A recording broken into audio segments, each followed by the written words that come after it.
नमस्कार विद्यार्थी मित्रांनो, कोपरगाव तालुका एज्युकेशन सोसायटीचे KB रोहमारे कनिष्ठ महाविद्यालय जवळके आज आपण बुक कीपिंग अकाउंटन्सी आता 12वीचं लेक्चर अभ्यासत आहोत।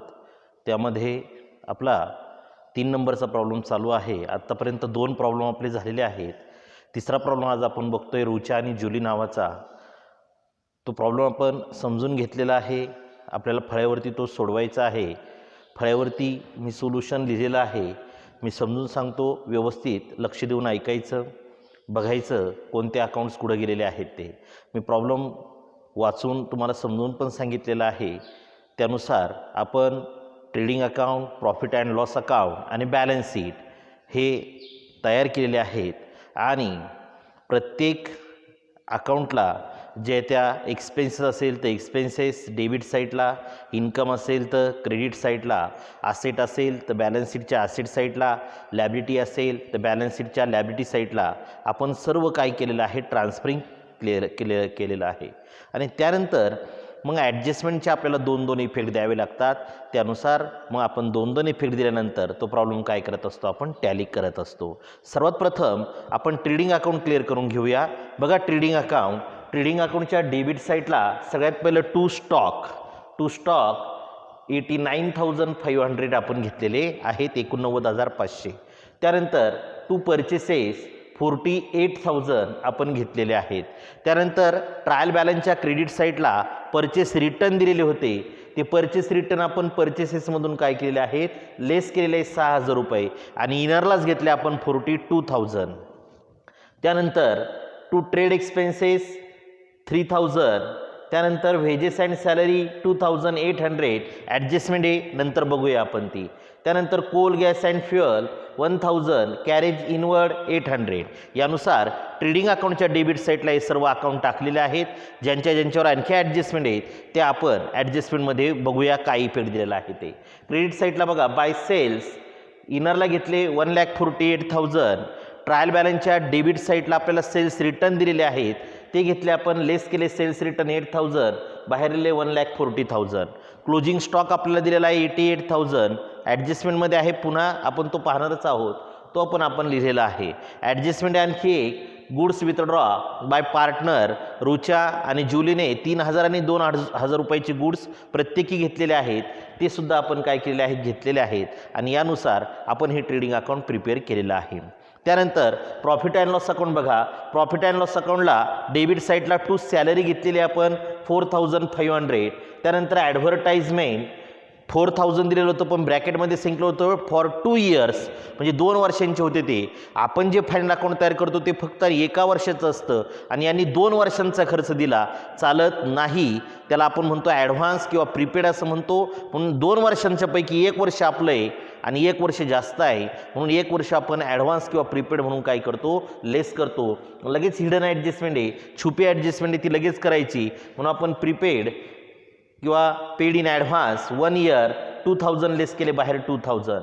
Office rent 5,000, general expenses 2,500, carriage outward 1,300। बाकी ॲडजस्टमेंट आहेत, त्यानंतर बघूया आपण। क्रेडिट साईडला आपण ट्रेडिंग अकाउंट क्लोज करून जो ग्रॉस प्रॉफिट येतो तो आपण घेतलेला आहे। त्याचबरोबर ट्रायल बॅलन्सच्या क्रेडिट साईडला आपल्याला RDD दिलेली होती, ती RDD आपण 1,200 इथं लिहिलेली आहे। बॅलन्स शीटमध्ये बघा, लॅबिलिटी साईडला आपल्याला इकडं बघतोय आपण रुचाचं कॅपिटल आहे, ट्रायल बॅलन्सच्या क्रेडिट साईडला दिलेलं होतं 80,000, ते घेतलेलं आहे। जुलीचं कॅपिटल 40,000, ते पण आपण घेतलेलं आहे। सन्ड्री क्रेडिटर साईड 22,000, ते पण आपण लिहिलेले आहेत, ॲडजस्टमेंट इनरलाच घेतले। बिल्स पेएबल आहे 12,000, डायरेक्ट आउटरला आपण घेतलेले आहे। तिकडे फ्री होल्ड प्रॉपर्टी असेट साईडला freehold property 23,000, motor van इनरला घेतले 40,000, ॲडजस्टमेंट आहे। सन्ड्री डेटर 62,000 इनरला आहेत, ॲडजस्टमेंट आहे। प्लांट अँड मशिनरी 13,800, 13,800 इनरला घेतले, ॲडजस्टमेंट आहे। त्यानंतर प्रीपेड किंवा पेड इन ॲडव्हान्सचे ॲडव्हर्टाइजमेंटचे आपण 2,000 ते घेतलेले आहे आणि क्लोजिंग स्टॉकची पहिली ॲडजस्टमेंट आपण लिहिलेली आहे। यानुसार हे ट्रायल बॅलन्समधले सर्व अकाउंट आपण ट्रान्सफर केल्यानंतर मग एक ॲडजस्टमेंटचे 2-2 इफेक्ट द्यायचे। मग पहिली ॲडजस्टमेंट काय होती पहा, closing stock is valued at ₹88,000 cost price and market price ₹90,000. Closing स्टॉकच्या दोन किमती दिलेल्या होत्या 88,000 आणि 90,000.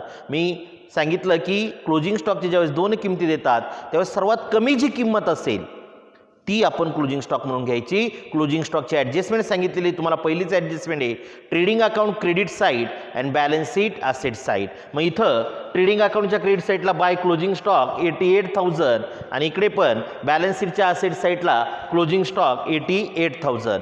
दोन ठिकाणी एक ॲडजस्टमेंट केलेली आहे. त्यानंतर दुसरी ॲडजस्टमेंट काय होती Rucha and Julie withdraw from business ₹3,000 and 2,000 respectively for their personal use. Rucha आणि जुली नावाच्या दोन पार्टनर आहे मालक आहे व्यवसायाचे. त्यांनी काय केलं प्रत्येकी 3,000 आणि 2,000 रुपयाचे काय केले विथड्रॉ केले. विथड्रॉ करणं म्हणजे काढून घेणं. व्यवसायातून मालकाने गुड्स किंवा कॅश जर विथड्रॉ केली असेल तर त्याला आपण म्हणतो ड्रॉईंग. म्हणजे गुड्सवर cash withdraw by proprietor is called drawing. 11वीला आपण व्याख्या पाहिलेली आहे. मग इथं रुचा आणि जुलीने 3,000 आणि 2,000 काढून घेतले. मग आपल्याकडे ॲडजस्टमेंटचे गुड्स विथड्रॉ बाय प्रोप्रायटर किंवा partner for personal use less from partners capital and trading account credit side. मग इथं रुचाच्या कॅपिटल 80,000 होतं त्यामधून लेस गुड्स विथड्रॉ त्याला ड्रॉईंग पण म्हणतो आपण ते आपण लेस केलं 3,000. त्यानंतर इनरलाच घेतले 77,000. जुली 40,000 कॅपिटल होतं goods withdraw into bracket drawing 2,000 त्याचं इनरला घेतलं 38,000. आणि या दोघांचा पण सेकंड इफेक्ट गुड्स विथड्रॉचा आपण ट्रेडिंग अकाउंटच्या क्रेडिट साईडला घेतला बाय गुड्स विथड्रॉ रुचा 3,000 जुली 2,000 बाहेर 5,000. याप्रमाणे आपण ते घेतलेलं आहे. त्यानंतर तिसरी ॲडजस्टमेंट होती depreciate motor van by 5% and plant and machinery 7%. Depreciation less from related asset and profit and loss account debit side. म्हणून मोटर व्हॅन लेस डिप्रिसिएशन 5%. 40,000 वरती 5% 2,000 बाहेर 38,000. प्लांट अँड मशिनरी 13,800 होती. डिप्रिसिएशन 7% लेस केलं 966 रुपये आलं वजा करून बाहेर 12,834 रुपये. आणि त्या दोघांचा पण सेकंड इफेक्ट आपण दिला प्रॉफिट अँड लॉस अकाउंटच्या डेबिट साईडला. To depreciation motor van 2,000 plant and machinery 966 बाहेर आले 2,966. त्यानंतर पुढची ॲडजस्टमेंट होती reserve for doubtful debts at 5% to be create.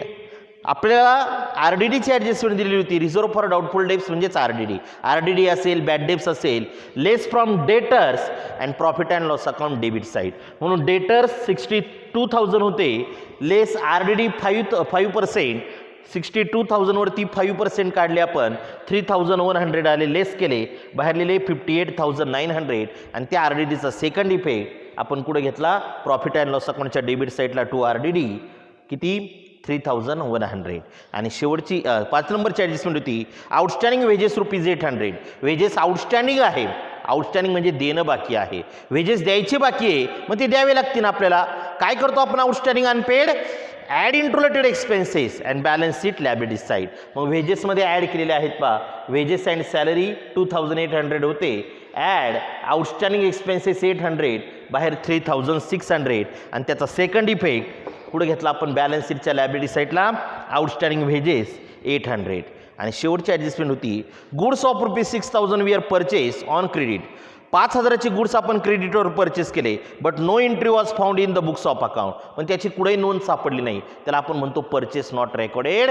Add into purchase परचेसमध्ये मी ॲड केलेलं आहे पहा नॉट रेकॉर्डेड 6,000 बाहेर 48,000. Add into creditors balance शीटच्या लॅबिलिटी साईडला मी क्रेडिटर्समध्ये पण ॲड केले परचेस नॉट रेकॉर्डेड 6,000 बाहेर 28,000. याप्रमाणे आपण हा प्रॉब्लेम सोडवलेला आहे. त्यानंतर क्लोज करायचं. मी इथं रंगीत खडूमध्ये क्लोजिंग दाखवलेलं आहे. ट्रेडिंग अकाउंट क्रेडिट साईडची टोटल किती ती आली 2,33,000 आणि डेबिट साईडची आली 1,45,900. क्रेडिट साईड जास्त आहे म्हणून ती मी दोन्ही साईडला लिहिली 2,33,000 2,33,000. त्यामधून डेबिट साईड वजा केली वजा करून ग्रॉस प्रॉफिट मिळाला आपल्याला 87,100 87,100 हा ग्रॉस प्रॉफिट आहे. ग्रॉस प्रॉफिट ट्रेडिंग अकाउंटच्या डेबिट साईडला लिहिला आपण टू ग्रॉस प्रॉफिट 87,100. आणि त्याचा second effect profit and loss अकाउंटच्या डेबिट साईडला बाय ग्रॉस प्रॉफिट 87,100. त्यानंतर profit and loss account close केला आपण. Profit and loss account credit साईडची टोटल 88,300 आणि डेबिट साईड आली 21,366. पुन्हा क्रेडिटच जास्त आहे म्हणजे नेट प्रॉफिट मिळतो आपल्याला क्रेडिट जास्त असल्यावर. वजाबाकी आली 66,934, 66,934 रुपये नेट प्रॉफिट आला. नेट प्रॉफिट आपल्याला वाटावा लागतो. कॅपिटल रेशो होता. कॅपिटल रेशो कसा काढायचा? रुच्याचं कॅपिटल होतं 80,000. कॅपिटल रेशो रुच्याचं कॅपिटल होतं 80,000 आणि जुलीचं होतं 40,000. जेवढे शून्य जातात तेवढे जाऊन द्यायचे. राहिलं काय? 8, 8, 4. हा जरी रेशो घेतला तरी चालतो पण याला संक्षिप्त रूप द्यायचं. मग असा एखादा पाडा पाहायचा की ज्या पाड्यामध्ये या दोन्ही संख्या येतील. मग 4 1 जा 4 आणि 4 2 जा 8 म्हणजे रेशो आला तुमचा 2:1, 2:1 म्हणजे रुच्याला 2 भाग आणि जुलीला 1 भाग. मग इथं दिलेलं आहे पहा. मग 66,934 अपॉन 3 का 2 + 1 3 भाग केले बरोबर 22,311 रुपयाचा 1 भाग आला. जुलीला 2 भाग द्यायचे होते. आपण 2 भाग देत असताना 0.6 आलं. अकाउंटन्सीमध्ये पॉईंट लिहित नाही म्हणून आपण पॉईंट क्लिअर केला आणि आकडा वाढून घेतला. जुलीला दिले आपण, रुच्याला दिले 44,623 आणि हिला दिले 22,311. या दोघांची बेरीज बरोबर 66,934 आलेली आहे. वाटून दिलं, डेबिट साईडला लिहिलं आणि ते नेट प्रॉफिट कॅपिटलमध्ये ॲड करायचा म्हणून रुच्याचा नेट प्रॉफिट 44,623, बाहेर आले 1,21,623. जुलीचा पण ॲड नेट प्रॉफिट 22,311, बाहेर आला 60,311 आणि मग हे क्लोज केलं सगळं आणि बरोबर आपला प्रॉब्लेम टॅली झाला. 2,22,734, 2,22,734 रुपयाला लॅबिलिटी साईट आणि ॲसेट साईट आपली काय झालेली आहे? टॅली झालेली आहे. याप्रमाणे आपण तिसरा प्रॉब्लेम काय केलेला आहे? सोडवलेला आहे.